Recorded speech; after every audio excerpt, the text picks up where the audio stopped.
morning. I know. We got the memo. We got the orange yellow memo. I wanted to show off my tan. Because you were on vacation last week. Yes, it's so fun. So I'm excited. And there's so many different parts of the brain. And obviously I hate to have a favorite, but this is kind of my favorite to talk about because there's just so many people that struggle with getting stuck on thoughts, getting stuck on behaviors, having repetitive thoughts, not letting them go away. Addictions, obsessive compulsive disorders. A lot of children that have autistic tendencies have this where, they have to do things a very specific way. And if plans don't go exactly as expected, they kind of have a meltdown. So Right. This is just one of those things where it can really just kind of destroy your quality of life because you don't feel like you have control over your own thoughts. Mm-hmm. I'm excited to talk about it. And I wanted to start by just kind of going through some of the standard symptoms from our checklist. I just obviously went through a bunch, but. Should we just introduce ourselves real quick if somebody's joining us for the first time? Yeah. Thank you. We're ready to jump in and go. I know. You know how I am. This is why I you. So I'm Whitney Madden. I am a licensed acupuncturist in North Carolina near Asheville. And I am also a certified brain health coach from the Amen University. And I'm a brain health coach as well. And Dr. Amen named me his brain health super coach since I am now in charge of all of our coaches. And I worked actually in our clinics for about 7.5 years doing intakes, aftercare, and coaching. So just everything that I've learned from all of our affiliates, whether they're an acupuncturist, therapist, psychiatrist, neurologist, just kind of incorporating all those different principles. Because when you start learning about this stuff, it's incredibly exciting, but also incredibly overwhelming. And sometimes it's a little hard to kind of figure out where you're going to plug this into your professional life.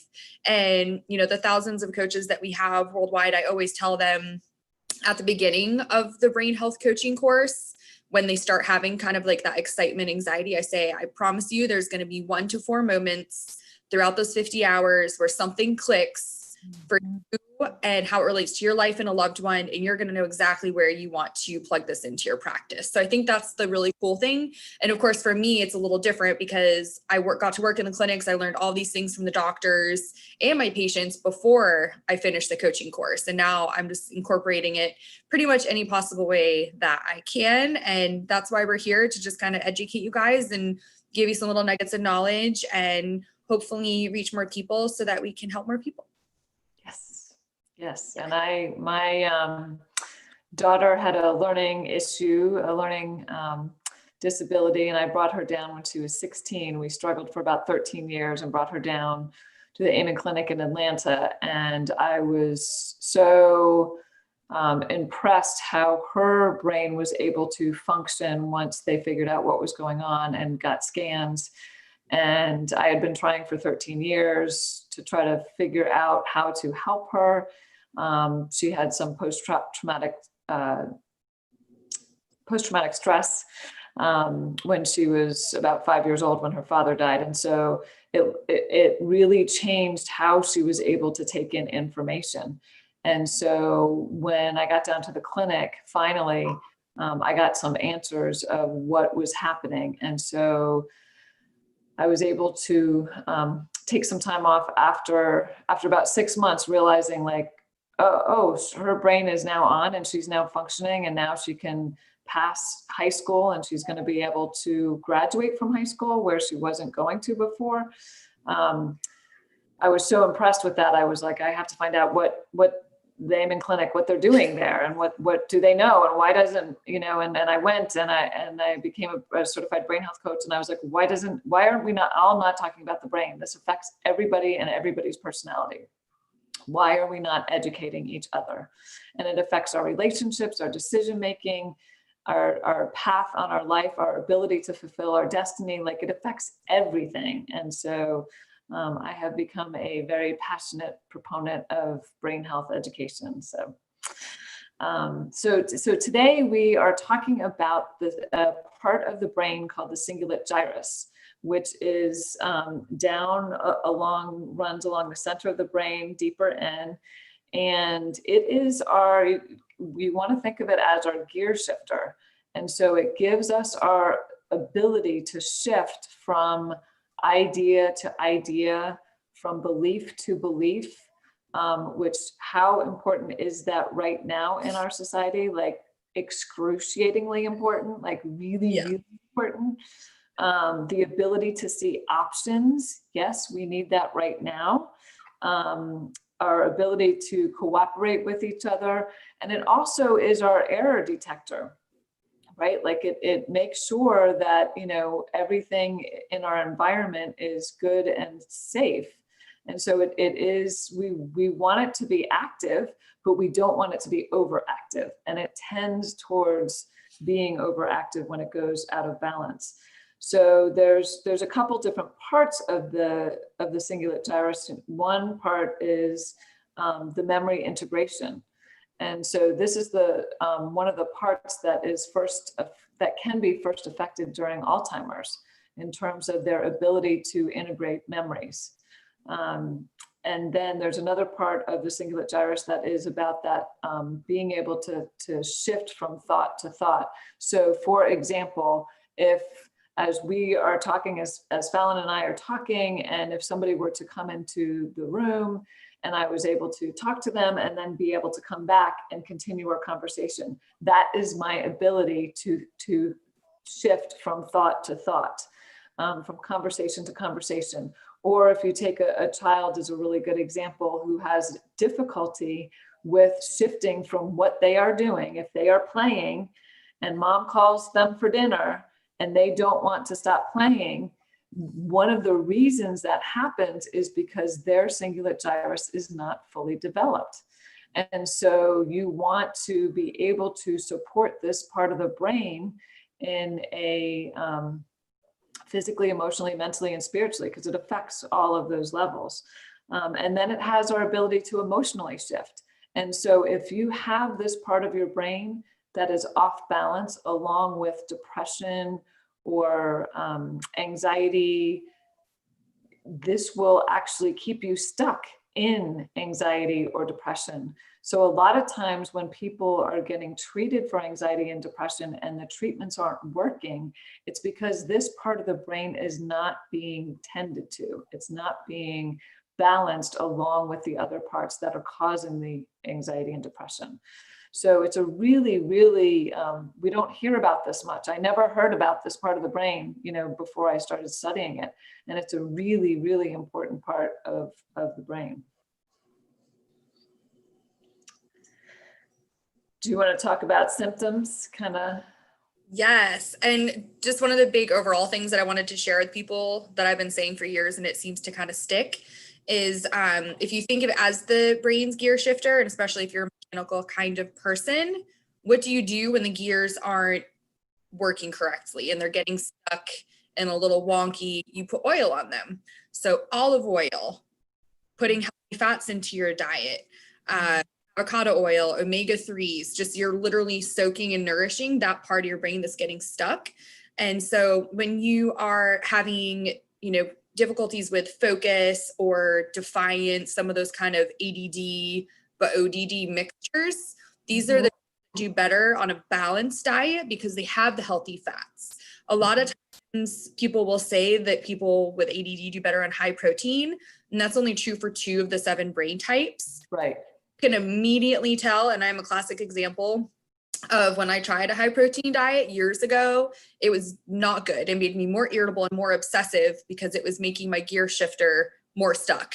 More stuck, yeah. My prefrontal cortex was, you know, doing actually really well, and it's always been functioning really well, but overactive as opposed to underactive, which is what people kind of think in the mainstream about ADD.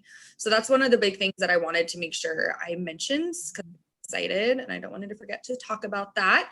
And just so you know, we have the free brain health assessment, and you know, throughout the 160,000 scans and all of the patients that we've seen, we'll never just see a scan and then put together a treatment plan without a very thorough history. And one of the pieces is our brain system checklist. So as opposed to just symptom clusters of depression, anxiety, ADHD, we're looking at the symptoms. So these are the symptoms that we ask everyone and anyone here can take the brain health assessment. And these are things that we would ask you so we can see if you do have an anterior cingulate issue, therefore need healthy fats, oils, and then serotonin. So here are some of the standard ones: worrying excessively or senselessly, getting upset when things don't go your way. My parents will probably chime in on that one.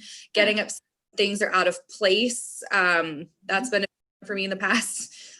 Tending to be oppositional or argumentative. So definitely when we're talking about politics and masks and all these things, like to me, it's just like a serious serotonin issue. And of all the times, like our serotonin is so depleted because we're not socializing, we're not hugging, we're not sharing, delicious dark chocolate together, which we'll get into serotonin stuff in a little bit. Tending to have repetitive negative thoughts. So a lot of people that are diagnosed with OCD, whether it's just the repetitive thoughts or the compulsive behaviors as well. Intensely disliking change is a big one. So you tell your kid, tomorrow we're having family night and we're going to go out for pizza. Tomorrow night comes, for some reason or another, you just can't do it, and you're going to order in and you're going to have salad. There are some people like that just really throws them off. Right. Everything has to be planned and it's got to be Yes. exact. It's got to be, yes. Yes. Tending to hold grudges. So definitely that can be really related to the PTSD, especially when you were talking about being aware of your surroundings. It's such a common finding for us to see abnormal high activity in this area for people that have been, especially in combat. And they will always say that they're just like super hyper aware of everything that's happening around them, which makes them irritable and on edge and anxious. Trouble shifting attention from subject to subject, trouble shifting behavior from task to task, difficulty seeing options in situations. So just getting like really frozen and overwhelmed when you're trying to make a decision.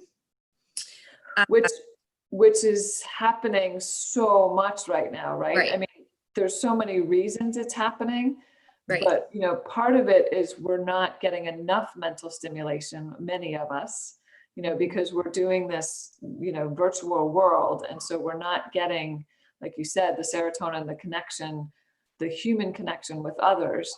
And so we get really, stuck on things, and we feel stuck. We can't make a decision. I know a lot of people are like, redoing parts of their homes and things like that, and they can't make a decision on what color or how or, what, because their brain is not getting enough stimulation outside. And then it's getting really stuck, and it's like, oh, well, I should go with this, but then they know it doesn't feel right, but then they can't move past that. They get really stuck. Yeah. One of the other big ones is, instead of just trying to make a decision and knowing you're going to get overwhelmed, there's a lot of people that just immediately say no before you've even finished a sentence. Like, do you want to? And like, no.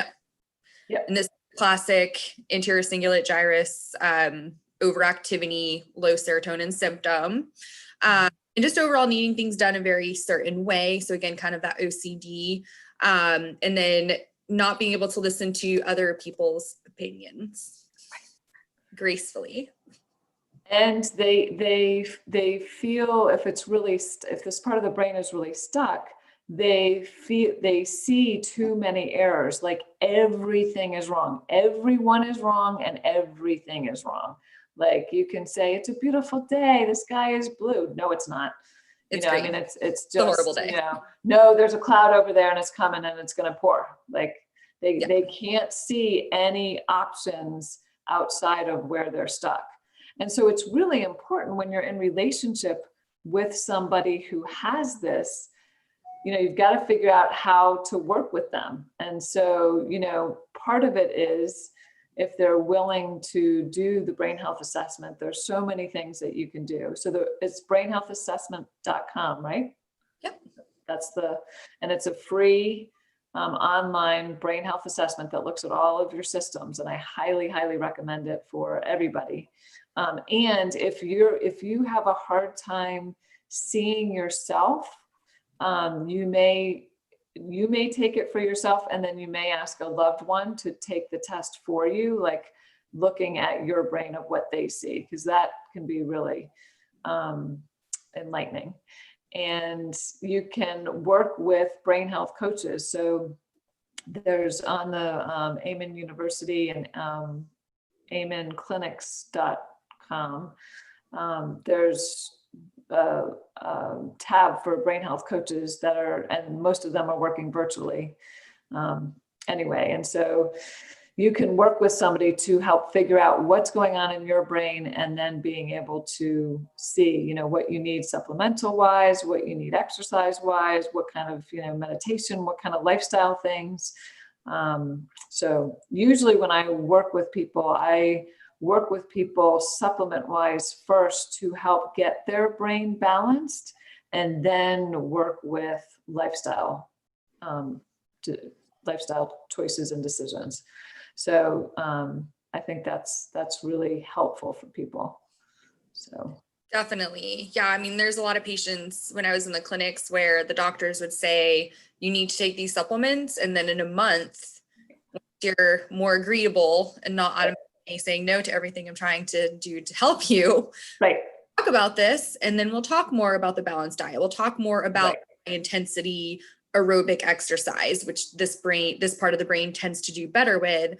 So if you are in relationships with people that have that getting stuck, especially if you're in an argument with somebody, the best thing is to give them that serotonin immediately. So going on a walk, as if you're late for 45 minutes, couple, I definitely encourage you to hold hands and just not talk to each other for 45 minutes. You're both gonna get that serotonin. You're both gonna get oxytocin. What seems like a big deal is probably still an issue, but it's not going to be what it would have been if someone that's already getting stuck gets stuck for 45 minutes. I mean, that can turn into a huge blowout.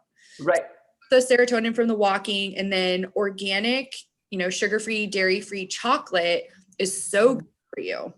And it's interesting because a lot of women, you know, it's just assumed that they like chocolate, and especially the week before they start their period, because they want that serotonin, because our serotonin dips when we're PMSing. So that's why you tend to be more irritable, getting more things, and why, without you knowing it, you realize that chocolate actually helps soothe that. They get a better, you know, Brain MD has an amazing chocolate. They're Brain in Love, Brain on Joy, and extra dark chocolate, and then a coconut. And then in the grocery stores, Lily's is a great brand as well. There's a lot of resources that you might have actually been doing on your own and not really realizing that you were doing it. But again, just making sure it's a healthier option. You know, Dove milk chocolate is not the way to go. Right. Well, and, you know, another thing you can do, like if you're in relationship and you're about to have a difficult conversation, you know, one thing that you can do to help increase both of your serotonins is to have a complex carb meal. So, you know, if you're okay to have, you know, pasta, you know, complex carb, not white, or a, you know, sweet potato or something like that. So if you know a conversation's coming that you want to introduce something, and that person that you're having that conversation with tends to be difficult to bring in new ideas and thoughts, then, you know, doing some complex carbs, then going for a walk, and then having the conversation. So you can also learn how to set yourself up for success when you're dealing with somebody whose brain can't function very well because that serotonin is low and because that cingulate gyrus is stuck. It's like, you know, you think about, you know, a car getting stuck in the mud. They just, you know, go over and over and over. And so another, you know, symptom of this is a different types of insomnia where, you know, people are going over and over conversations or events or things that happen, and they can't let it go. And they just, you know, they perseverate. I mean, they just go over and over and over. And so I'm glad you brought up the premenstrual syndrome, because the cingulate gyrus is typically involved in that. And so I will say, from a Chinese medicine standpoint, when we have our menses, we should not have any symptoms, physical, emotional, or mental symptoms, prior, during, or after. If we are out of balance, we will have symptoms. And so if we have irritability, if we have cramps, if we have breast tenderness, if we have low back pain, if we have any of those symptoms, if we have rage, if we get really teary, if we get really stuck, then that means that our brain is off balance and our systems are off balance. And so I will say, from a Chinese medicine standpoint, go run to your nearest acupuncturist and check with your brain health coach to see what is happening, because that is a sign. That is your body jumping up and down saying something is off balance. So our menses are a beautiful time of the month to be able to say if it tells us if we're on balance and in tune with ourselves for that month or we're not.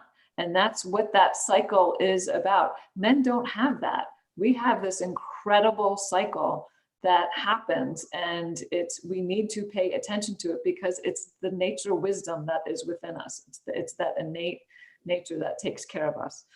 So yeah, it's just really important from, if you have premenstrual, it's not like, oh, I have to take a Midol, or I have to, I get headaches, or I get migraines, or, we should, if we are fully in balance, we should start our menses and then stop them with no symptoms. That's when we are in balance. And so if you're not having that experience, check with your brain health coach and check with your nearest acupuncturist immediately, quickly. And usually when you're working with that cycle from a Chinese medicine standpoint, it takes like 3 to 4 months to get everything balanced out. And when you're working in combination with a brain health coach, they can really help get you there maybe even more quickly as well. So, because we're looking at this part of the brain. Sorry, I went off on a tangent, but I just I love that. I love that. And something else I wanted to share about just like couples and agreeability and things like that. There's an amazing study that Dr. Amen talks about like all the time about meeting with a marriage therapist, and the couple each has a voodoo doll showing the other person. And the therapist will say, I want you to stick pins every time you have like an angry thought about them. And the longer they go without eating, so glucose, insulin issue, the more pins they are putting in there just from hunger, let alone all of the things that happen biochemically when you're hungry. Because what is the first thing that you're going to grab when you're feeling like you're starving? It's going to be anything, and it's probably not going to be good. So you're getting your hunger fix, but there's a high chance you're probably going after stuff you normally wouldn't, which is junk, which is giving you that feeling of peace and comfort, but that quickly goes away and is basically just lighting up the emotional centers of your brain again because you made an incorrect decision. Yeah. Oh, I'm so glad you brought that up, the blood sugar piece. Absolutely. Absolutely. And I see, I see a lot of times with insomnia is that the blood sugar will drop in the middle of the night, and that's what will wake them up as well. And so it's really important, people go and they get their glucose number and it's like, okay, well, that's great. That's like taking your blood pressure. And it's like in that moment, that's what your glucose is. But you really want to get the blood test of the A1C, the hemoglobin A1C. And that tells you what your blood sugar does over a 60 to 90 day period. And so that gives you a much better idea. Like, are you dipping a lot? Is it too low? Is it too high? Because you really want to be in prevention mode when you're dealing with insulin and blood sugar. So, and it affects your brain, because your brain, needs sugar, good sugars, to be able to function. It needs glucose. And so if you don't have it, you're not going to make very good decisions, or you're going to have a hard time in relationships, and you're going to feel like everybody and everything is out to get you. So, yeah. Good point. So I'm excited for everyone to take the brain health assessment so that you can learn about some of the supplements that are helpful for this area. Some natural things to help with serotonin are things like saffron and 5-HTP, tryptophan, B6, magnesium. And if you just type those in alone, you'll see that those are some of the markers that are deficient when women are on birth control. Mhm. So that's a whole nother rabbit hole that you guys can gladly go down. One of our brain health coaches, Kaylee McDivitt on Instagram, her whole thing is about educating women about their cycles and how to make sure you aren't having any symptoms. And she educates people about that. So that's a really good place to kind of look and just get more information about kind of what is going on with your body. Right. Especially when it comes to the natural cycles that we're supposed to have, because we're supposed to be our physically and emotionally strongest when we have our period. And if you're someone that goes to the gym regularly and lift weights and you do anything different to work on improving your serotonin, whether it's with food or supplements, it's interesting to see, I mean, did you lift an extra 5 weights easily versus last month? So I think that's something people don't think, like, oh, I don't feel good. And I'm like so sluggish. And it's like, this is when we're supposed to be our strongest.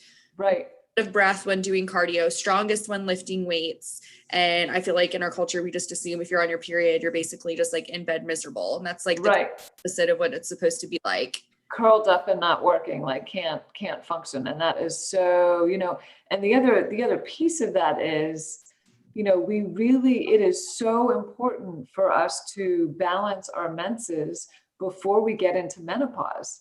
Because if we go into menopause out of balance, if we go in with a lot of symptoms around our menses, and we go into menopause that way, those are the nightmare examples that you hear of women not sleeping, having hot flashes, just having emotional changes and, all of these different things. And so it's really, really important to listen. I mean, our menstrual cycle at different parts of the cycle are doing different things. And so we want to be really in tune with that. There's parts of the cycle where we go inward. There's parts where we're ready to be outward. There's parts where our bodies are like, okay, I'm ready to create a life.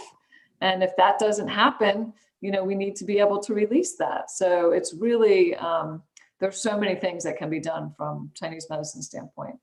And it's really important that your brain health is balanced, through that, because a lot of times what I see when I'm working with women who have PMS is during the week prior, they don't have the capacity to see any options. So they're either really sad, or they're really depressed, or they're really angry, and anybody or anything can try to come in and help try to give them relief or support. And they are just not having it. And it's because that cingulate gyrus is just screaming overactive. It's too much. Yeah. We need to calm it down.